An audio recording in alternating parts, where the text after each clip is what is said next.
All right, now, with the help of Sebastian, I'm going to go into some of the concepts, self-defense concepts that are inside. I can't go in all of them, not in one tape, but I can give you an idea in the hopes that through these ideas you'll experiment with the forms and come up on your own techniques. Now, what I teach here are not rules, they're workable ideas, and that's all Kenpo is built around. Because what may work well for me, that may not work well for you because you might like moving a different way.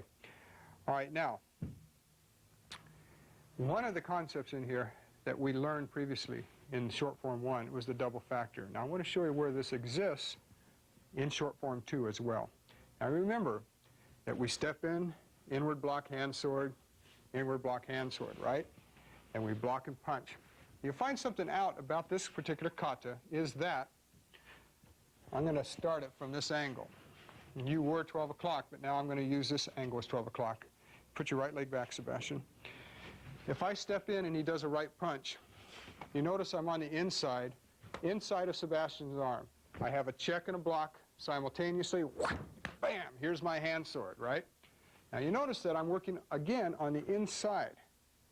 If we take the left side of this, again, it's still on the inside of his body. If Sebastian was to come with a right punch, we'll put him at a slight angle so you can see it.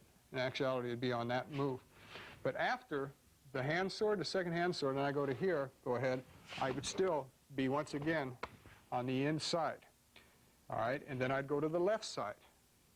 Now, if Sebastian is directly behind me, now as I step back to meet Sebastian's action, I'm still basically on the inside of his body. On the opposite side, again, I'm still pretty much on the inside of Sebastian's arm. Now, if Sebastian comes from that angle, let's say with a right kick to my ribs or kidney, go ahead, Sebastian, I'm on the inside of the leg. He comes over with a left kick, I'm on what? The inside of that leg.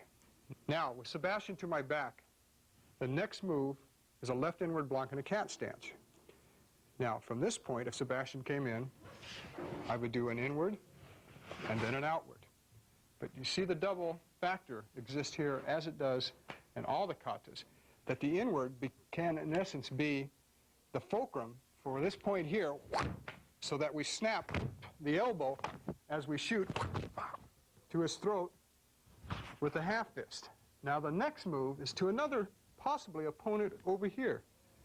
So I'm going to block his arm, but en route to blocking his arm, why lose this value as well? And as I step out to block his arm, what? Bam! The elbow now becomes a strike, possibly to Sebastian. So if we look at this a little closer, we have inward, double factor break, punch, hammer fist, inward, double factor break, and then we make our close. So it gives a greater value to the motion than just one dimension. Thank you, Sebastian. All right, now, I'm going to take the kata. I want to do it again for you. When I turn my back towards you, don't panic, because now you know what's really going on. But it's good to see it from all angles and understand a little bit about this kata. I hope I've brought out a few things that'll help you to memorize the moves. You know, it's one thing just teaching a bunch of moves without any meaning. Now, a good teacher won't teach you every meaning, because monkey say, monkey do, and that's not the way I teach.